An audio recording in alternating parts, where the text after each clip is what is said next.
بسم الله الرحمن الرحيم. رب اشرح لي صدري ويسر لي امري واحلل عقدة من لساني يفقهوا قولي. صدق الله العظيم. احبائي واعزائي متابعي ومشاهدي فيديوهات قناه كورتنا نيوز، اهلا ومرحبا بحضراتكم في فيديو جديد من فيديوهات القناه. فيديو جديد هنتكلم فيه ان شاء الله عن اشراك محمود عبد المنعم كهربا في مباراه الاهلي وسموحه اللي هتقام في الدور قبل النهائي من كاس مصر لعام 2022، واللي تقام غدا باذن الله الموافق 17 يناير 2023. في البدايه نستاذن حضراتكم اللي ما اشتركش في القناه يشرفنا بالاشتراك في القناه وتفعيل زر الجرس واختيار امر الكل عشان يوصلك الاخبار بكل فيديوهاتنا الجديده باذن الله. ولو عجبك الفيديو ما تبخلش علينا بعمل لايك للفيديو. الفيديو اللي فات كان بعنوان خبايا واسرار عوده كهربا، واتكلمنا فيه عن تفاصيل عودة محمود عبد المنعم كهربا، ان كهربا تم رفع الايقاف عنه، وان كهربا اصبح من حق النادي الاهلي انه يشرك كهربا، وقلنا الادله والبراهين من وجهه نظرنا اللي بتثبت هذا الامر. ولكن الحقيقه ان النادي الاهلي زي ما تقول ايه، يعني مش عايز يسيب ثغره لاي شيء، او بمعنى صح النادي الاهلي شايف ان في ناس متربصه بيه وعايزه تتصيد اي خطا للاداره، فالنادي الاهلي عايز يفوت الفرصه ديت، يعني عايز ايه، يبقى الحاجه مقفوله بنسبه 100%. طيب فعمل ايه النادي الاهلي؟ النادي الاهلي بعت خطاب لاتحاد الكوره امس بتاريخ 15 يناير 2023 اللي هو يوم الاحد الموافق 15 يناير 2023، وبيستفسر عن مشاركه اللاعب محمود عبد المنعم كهربا في المباريات بدايه من مباراه سموحه المحدد لها يوم الثلاث 17 يناير 2023 اللي هو غدا باذن الله. طيب الاتحاد رد على اتحاد الكوره رد على النادي الاهلي بالجواب اللي قدام حضراتكم دوت، او الاتحاد المصري لكره القدم، والسيد الدكتور سعد شلبي المدير التنفيذي للنادي الاهلي. تحيه طيبه. وبعد يسعدني ان اهدي، انا هقرا الجواب زي ما هو مكتوب بالظبط، ان اهدي سيادتكم اطيب متمنيين لسيادتكم دوام النجاح والتوفيق. تمام.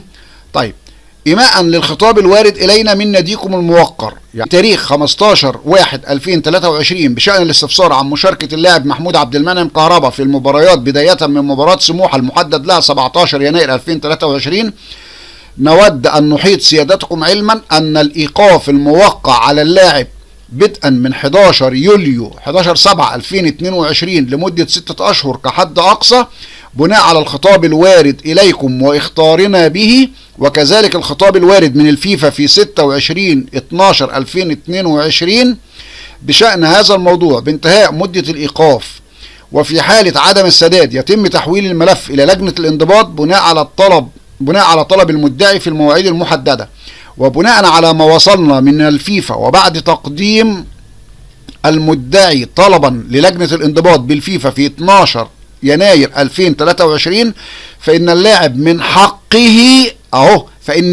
من حقه المشاركة في المباريات لحين صدور قرار آخر من لجنة الانضباط والمحدد لها جلسة 2/2/2023 للنظر فيها، وعلى النادي مراعاة تنفيذ لوائح وقرارات الاتحاد الدولي لكرة القدم. وتفضلوا بقبول فائق الاحترام والتقدير وليد العطار المدير التنفيذي. ان كده خلاص النادي الاهلي كان قلقان خلاص، يعني بالبلد كده ما بقالكش حاجه يا عم من الاهلي خلاص. طيب الكهرباء، طب الاهلي يشركوا ولا ما يشركوش؟ دي متروكه بقى للنادي الاهلي. سواء كلنا عارفين ان مارسيل كولر متمسك بكهرباء وعايز كهرباء يبقى موجود معاه، وزي ما بيقولوا بيسابق الزمن في انه يبدا بكهرباء، واعتقد ده تخمين من عندي، اعتقد ان هو مجهز كهربا تماما، لان كهربا بقى له فتره بيتدرب مع الفريق، فاعتقد ان مارسيل كولر مجهزه تماما للمباراه. فمن الناحيه الفنيه اعتقد الراي الفني مش هيبقى عنده مانع، يتبقى فقط وجهه نظر الاداره. طيب خلاصه القول، النادي الاهلي قلقان من ايه؟ انا قلت لك الشق الاولاني اللي قلقان منه، انه مش عايز حد يمسك عليه غلطه وده حقه. طب الشق الثاني اللي انا بقى هنا ممكن نختلف فيه، ليه بقى؟ لو خدنا بالنا من اخر الجواب، في اخره بيقول ايه؟ ان في لجنه انضباط خلاص هتنعقد يوم 2 فبراير 2022 عشان تنظر في موضوع كهربا. طيب لجنه الانضباط دي وارد ممكن تدي كهربا ايقاف تاني، ممكن تديله ايقاف جديد بس يتطبق من تاريخ وصول الجواب للفيفا. يعني اللجنه هتجتمع يوم 2 فبراير لو الجواب لا قدر الله لو في ايقاف اختاروا بيه الفيفا مثلا يوم 3 فبراير او 4 فبراير او حسب ما يختاروا، الجواب يوصل للفيفا، الجواب يوصل لاتحاد الكره المصري، فاتحاد الكره المصري يبلغ بيه النادي الاهلي، فبالتالي يتوقف كهربا، ده لا قدر الله لو فيه ايقاف جديد. طيب لو ما فيش ايقاف جديد خلاص كهربا هيلعب زي ما هو. طيب احنا قلنا بقى في الفيديو اللي فات بتاعنا قلنا المتوقع. طب المتوقع ده جبناه من السوابق اللي قبل كده وشرحنا الكلام ده بالفيديو لو حضرتك حابب تعرفه ممكن ترجع تشاهد الفيديو اللي احنا قلناه الفيديو اللي فات اللي هو اسرار وخبايا عودة كهربا. خلاص. طيب عشان ما اكررش الكلام تاني، فكده يبقى تقريبا موضوع كهربا بالمستندات وبزي ما النادي الاهلي عايز ومالكش حجه يا اداره النادي الاهلي، يقدر كهربا يتحط بكره في قايمه.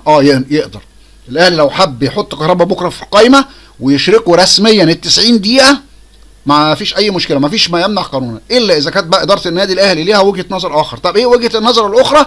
ده اللي وصل لنا خلاص، او معلومات عندنا يعني، او بيتردد بمعنى اصح ان اداره النادي الاهلي خايفه من حاجه. ايه هي؟ خايفه انها تشرك كهربا من هنا لحد يوم 2 فبراير. شوف الاهلي هيلعب كام ماتش، فممكن في المطوشه دي الاهلي كهربا يتالق فيها، وده وارد. وكهربا ما فيش اتنين يختلفوا على موهبته ولا على كفاءته ولا الكلام ده كله، فخايفين ان كهربا يتالق في الفتره دي، وبعدين يجي في الجلسه بتاعت 2 فبراير لجنه الانضباط تديله عقوبه. طيب في الحاله دي لو كهربا خد عقوبه، هنا الجماهير هتلوم اداره النادي الاهلي. ليه؟ لو كان كهربا دفع الغرامه، ما احنا بقالنا قد ايه؟ الراجل بقاله 6 شهور موقوف، والايقاف اترفع من يوم 12 يناير لغايه 2 فبراير، يعني بتتكلم في 3 اسابيع او اكتر. فانت بقالك 6 شهور و3 اسابيع، انت تقريبا داخل في 7 شهور. لو كنت دفعته حتى جزء من الغرامه ما كانش يتوقف، فممكن يبقى فيه شبه هجوم او غضب او زعل من اداره النادي الاهلي. فاداره النادي الاهلي بتدرس الامر، هل يعني تجازف وممكن يجي رد فعل سيء او زعل لجماهير النادي الاهلي، ولا لا نشركه ونستفيد بيه في الكام ماتش دولت، وان شاء الله نتمنى ان ما يكونش في اي حاجه. وبكده نكون وصلنا لنهايه الفيديو. استاذن حضراتكم اللي ما اشتركش في القناه يشرفنا بالاشتراك في القناه ويفعل زر الجرس واختار امر الكل، ولو عجبك الفيديو ما تبخلش علينا بعمل لايك للفيديو. والى ان القاكم في فيديو جديد، استودعكم الله الذي لا تضيع ودائعه، والسلام عليكم ورحمه الله تعالى وبركاته.